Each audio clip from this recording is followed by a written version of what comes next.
Welcome back, guys. This is episode number 16 of Sports Talk Live.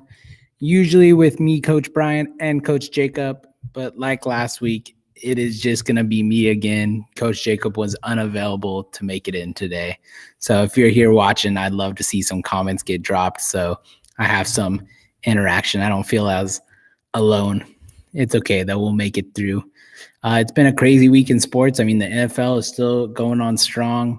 We had the NBA draft with the offseason getting into full swing. Since the season's starting soon, things are really picking up at a fast pace, all sorts of moves. I'll get into what I know. I don't always follow basketball the closest. I follow the Warriors, though, so I'll be able to talk about the Warriors definitely. We'll get into some of the other stuff, too. And, yeah, I think for major sports, that's about it right now. I mean, baseball is in the off season. We haven't really seen the start of their off season really get into full swing. So yeah, let's get on it with it. So we had the NBA draft happen on, I want to say Tuesday. I believe it was Tuesday. If I'm wrong, you can let me know. Feel free. It won't hurt my feelings. But we saw number 1 overall be Anthony Edwards to the Minnesota Timberwolves. This was a high upside pick. I mean, they have D'Angelo Russell. They have Karl Anthony Towns. Those are their 2 star players. They're hoping Anthony Edwards can kind of fill in as that number 2, maybe number 3. I don't really know what position exactly they'll have him play, but it's interesting. It could be exciting for them, and they're hopeful, right? Number 2, we saw the Golden State Warriors take James Wiseman, the 7-foot 1-inch center who played for Memphis last year. I mean, the Warriors, they've always kind of, they had Zaza, they had JaVale McGee. Zealy, they've had a mix of centers throughout the years, and they've all kind of filled different roles, and they've never really had that dominant center. So I think there's a lot of hope that James Wiseman can be that dominant force for the Warriors, especially maybe in the pick and roll game. I was reading the other day how the Warriors, during their dominant stretch, they were always in the top of the league in transition points. So maybe now that they're not able, and last year, sorry, I forgot the second point of it. Last year, they were near the bottom of the league in transition points. So their hope with getting more athletic, more like faster, more athletic, James Wiseman definitely fits into that. I mean, he's 7'1". He's freakishly athletic. He can run the court. So he brings that defensive force and that just athletic ability out of the center position that the Warriors have been lacking. So hopefully he can make a huge impact as a rookie, because the Golden State Warriors sadly had their star player Klay Thompson suffer another season-ending injury. I mean, it's real tough to see. I mean, that's nothing, like, I can't even imagine coming back from a torn ACL just to have your Achilles get torn. That sounds like no fun. I mean, the closest injury I've had to that is hyperextending my knee and just not being able to play. And I was just out for like a month and a half. Like, it wasn't anything crazy, but not being able to play was just like, it definitely like bothered me as a kid. Like, I wanted to go play golf. I actually missed the beginning of my high school golf season that year because of it. And I couldn't even imagine. I mean, I only missed like 1 or 2 high school golf matches. Like, that wasn't that crazy or serious. But Klay Thompson, by the time he'll be back on court, will be 28 months. That's wild, man. A lot happens in 28 months. Like, that's more than 2 years of not being on an NBA basketball court. Best wishes to Klay Thompson. I'm ready to see him back on court when he fights back through this injury. Like, I think all Warrior fans know he will. The 3rd overall pick, it's LaMelo Ball going to the Charlotte Hornets. This one's interesting because LaMelo Ball's dad, LeVar Ball, once said he could beat Michael Jordan in a 1v1, so that would be funny. I'm not sure we'll ever see that happen. I don't think Michael Jordan has anything to prove. I don't have to think that. I'm fairly confident Michael Jordan has nothing to prove, especially against LeVar Ball. But I know how to talk. But LaMelo Ball is in the NBA. And we'll see will he be similar to Lonzo. I mean, they're both kind of projected as those playmaking types. And I don't really know what other players the Hornets have. So hopefully they can put some talent around him so he can spread the ball to them. Then I'll get into the Warriors' other picks because I am a Warriors fan.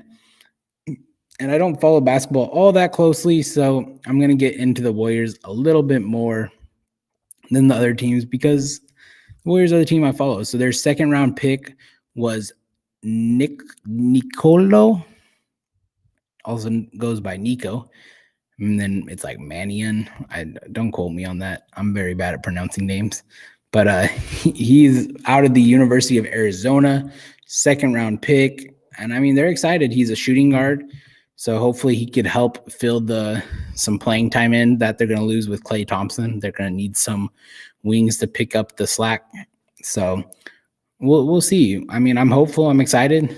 I don't really know much about him, but it looks like they're excited for him. So I just go with it. And then their other second round pick, there's a typo on the thing I'm looking at. It says first round 51st selection. That doesn't make sense.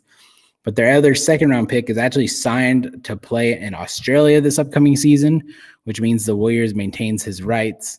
So when he decides to play in the NBA.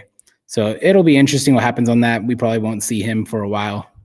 His name is Justinian Jessup. So, I mean, I'm excited. The Warriors got some new talent. It's always fun to watch some new talent on the court, watch how athletic these guys are, because it's kind of crazy watching them. I mean, I can't even imagine. But overall, I think the NBA draft went really well for the Warriors. And then the Warriors followed it up, making a trade for Kelly Oubre Jr., who played for the Suns last year. The Suns recently traded him to somewhere where sorry, I'm going to look this up real quick. I'm not sure where the Warriors got him from, but I know the Suns traded him right before the draft, and then the Warriors acquired him from said team. So the Warriors got him from, it's loading, the Oklahoma City Thunder. So they're sending them a protected first-round pick, kind of like they did with the D'Lo trade. They ended up getting that pick back. Or no, they sent the D'Lo pick to the Nets, where they got D'Lo from, and they ended up getting that pick back because it was protected. So it worked out right. But we'll see what happens with Kelly Oubre. I mean, I'm excited about this Kelly Oubre. He's an athletic wing, which definitely helps the Warriors with their goal to get more athletic. So we'll see how him and Wiggins fits into that role. You'll probably see both them on court with Klay Thompson being out. So that will very much be interesting. And then the Warriors also have a $9 million exception. So, and that's due to Klay Thompson getting injured. It's like called the disability something. So they have the room to acquire one more player, and it will be very interesting what they choose to do with that. And yeah, let's move on to the NFL, because I mean, baseball was pretty quiet this week. There wasn't much going on with baseball, and I'm a football guy. I love watching football, I must say. So in the NFL, we had a lot of great games last week. Me and Jacob beat me in predictions by one. I went 7-7, and Jacob went 8-6. I think I said that right. Yeah, he beat me by one game. And I mean, it was a rough week for me.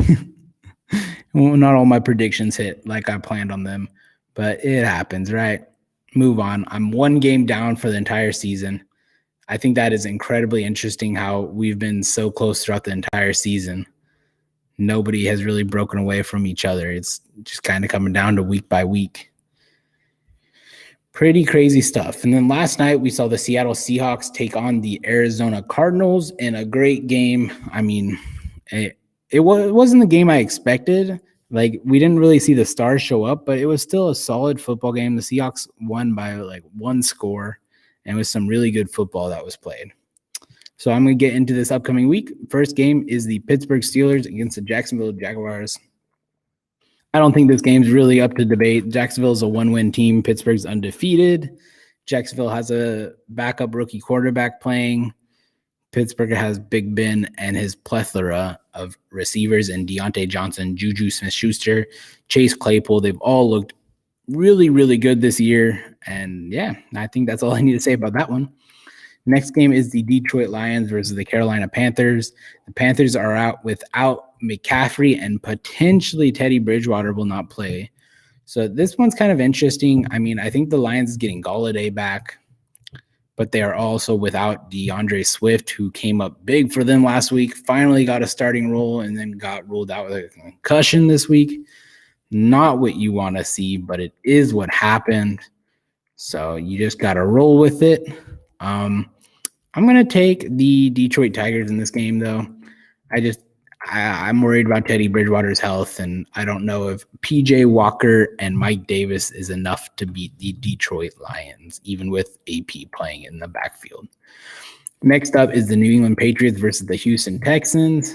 I'm going to take the Houston Texans. I'm not a fan of the Patriots this year.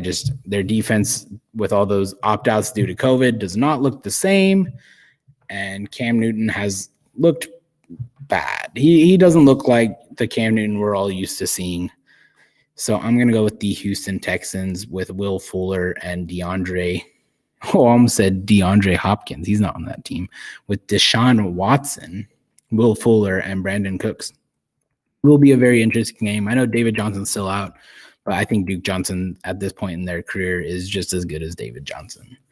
Next up, we have the Tennessee Titans versus the Baltimore Ravens. I'm actually going to go with the Tennessee Titans, even though I have Lamar Jackson on two of my fantasy teams, and I want to see the Ravens do well. I think Tennessee's the better team. They've kind of been struggling as of late, so I think this is a good game for them to get back on track. The next game we have is the Philadelphia Eagles versus the Cleveland Browns. So the Eagles are getting healthy. I mean, we have Carson Wentz, you have Fulham, and I mean, he finally has a receiving core with Fulham and Jalen Reagor being healthy, Alshon Jeffrey's getting back on the field, and the Cleveland Browns are getting healthy too with Nick Chubb coming back. OBJ's out for the year, but I don't think that really changes the Browns' game plan much. They were a run-first team to begin with, and OBJ going down, kind of just more of the same for the Browns. They're still a run-first team. This game is going to be in Cleveland, where we've seen the weather be brutal the last couple weeks. I mean, I remember the Raider game there. Some weather I've never even seen on a football field before. I didn't know how to handle that. But I'm going to go with the Cleveland Browns to control the ball with their run game in a bad weather game. I think they are the superior team. Next up is the Atlanta Falcons versus the New Orleans Saints. So the Saints are without Drew Brees. Everyone thought Jameis Winston was going to be their starting quarterback this week until it came out that Taysom Hill will be starting. That is the rumor as of today. Whether that is what happens on Sunday, we do not know. I mean, if they came out there and Jameis Winston played the majority of snaps, I wouldn't be surprised. If they split the snaps, I wouldn't be surprised. And if Taysom Hill got the most snaps, I wouldn't be surprised. I mean, they really could do anything at quarterback there. It'll be interesting how their offense operates. I mean, you still have Alvin Kamara, who is probably one of the best playmakers just in general in the NFL. He is just insane to watch play. He breaks some runs that you really just don't even know how is possible. And then the Falcons are getting Calvin Ridley back, so their offense looks to be clicking at the right time. I'm actually going to go with the Atlanta Falcons here. I'm worried about a New Orleans Saints without Drew Brees, and with Winston, you have a high potential for a lot of turnovers. With Taysom Hill, there's the lack of throwing ability that a lot of people are concerned about. So we'll see what happens. Next up is the Cincinnati Bengals versus the Washington Football Team. I'm going to go with the Cincinnati Bengals with the rookie quarterback Joe Burrow to get back on track. They are without Joe Mixon. It will be Giovanni Bernard playing this week, but I'm very hopeful that their offense will continue to click. And then we have the Alex Smith-led Washington Football Team. Even though Alex Smith had a great week last week, I'm really unsure if that Washington Football Team's defense will be able to be good enough to hold off Joe Burrow's offense. Next up is the New York Jets versus the Los Angeles Chargers. I'm going with the Chargers. I still maintain my thought that the Jets are the worst team in the NFL. And until they prove otherwise, I will pick against them every week. Move on to the next one. The Miami Dolphins versus the Denver Broncos. The Broncos offense looked horrible against the Raiders last week, turning the ball over 5 times. And I mean, Tua, he hasn't had to do much since being in Miami. That defense has been downright dominant, but Tua's done his job week in and week out, and I think that will just kind of continue. I mean, Denver struggled against an okay defense at best in the Raiders, and now they're playing a good defense in Miami. I think Miami wins this game. Next up is the Dallas Cowboys versus the Minnesota Vikings. Dallas Cowboys have not looked good since Dak Prescott has went down, and I don't see any reason that's going to change. I mean, Minnesota's defense is not good, but with Dalvin Cook and Justin Jefferson, Adam Thielen, and Kirk Cousins, I think their offense is plenty of explosive to outscore the Dallas Cowboys. Next up, we got the Green Bay Packers versus the Indianapolis Colts. Man, the Colts is like a team that keeps surprising me, man. Their offense just is not spectacular, but their defense is steady. Like, you know what their defense is going to do, and their offense just keeps scoring points. Will that be enough to beat the Green Bay Packers? I mean, it depends if Davante Adams is out. There were some rumors Davante Adams might not be playing, but then it came out today that it looks like he will be healthy, and because of that, I will be going with the Green Bay Packers. Next up, we got the Sunday night football game versus the Kansas City Chiefs and the Las Vegas Raiders. I mean, this is going to be a crazy game. You got the last time these two teams met, the Raiders approached the Kansas City Chiefs in a way they were not expecting. They just outscored the Chiefs, and the Chiefs couldn't really hang. The thing that makes this game interesting is there's been this whole drama around the bus ride and the post game. So apparently the Raiders got on the bus, and the bus went in a circle around the Chiefs stadium before leaving. And this has irritated a lot of people within the Kansas City organization. So there is a lot of passion on both sides. I mean, this is a rivalry game to begin with. You don't need any more reasons for these two teams to not like each other, yet we have more reasons for these teams not liking each other. So it's going to be intense. I'm a Raiders fan. I'm going to take the Raiders. Even though I'm a little worried, I will admit, I mean, upset, mad Patrick Mahomes is a terrifying thing to think about. Patrick Mahomes is dominant when he's not angry, and angry Patrick Mahomes could be intense to play against. But I feel like the Raiders are the only team to beat the Chiefs on the season. And if they could follow that similar game plan, and if the defense can show up again, I mean, the offense outscored the Chiefs offense, but the Raiders defense also are the only defense on the year to not allow Kansas City to score in one quarter. Like, the Raiders did not allow Kansas City to score in the third quarter, and that's what won them the game ultimately. So if the Raiders defense can find a way to step up and stop the Kansas City Chiefs again, I very much think we can see a Raiders win, even though I know I'm picking the Raiders, but I think the Chiefs might win. But I'm still going Raiders. I'm excited with Josh Jacobs and everyone, and I'll say. Henry Ruggs, man, all of them. And the last game, we had the Los Angeles Rams versus the Tampa Bay Buccaneers.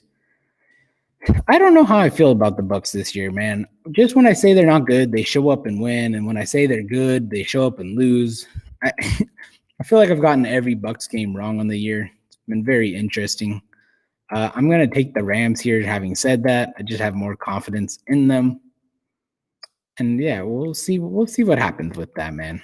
I see someone watching, so hello to you watching. Who do you think will win that Monday night game between the Rams and Bucs? Throw it in the comment. I'm curious. Anyways, that's pretty much it for the NFL. I mean, it's going to be an exciting year. If you play fantasy football, it's kind of coming down to the end of the year. For me personally, I'm in 3 leagues. So I'm 9-1 in one league, 7-3, and then 3-7. So I definitely have one league that's kind of been forgotten about, but it's okay. It happens, right? But it's been a great sports season for the NFL. I mean, we're glad to watch the NFL. One more thing to note on the NFL is that we've had what's up, JJ?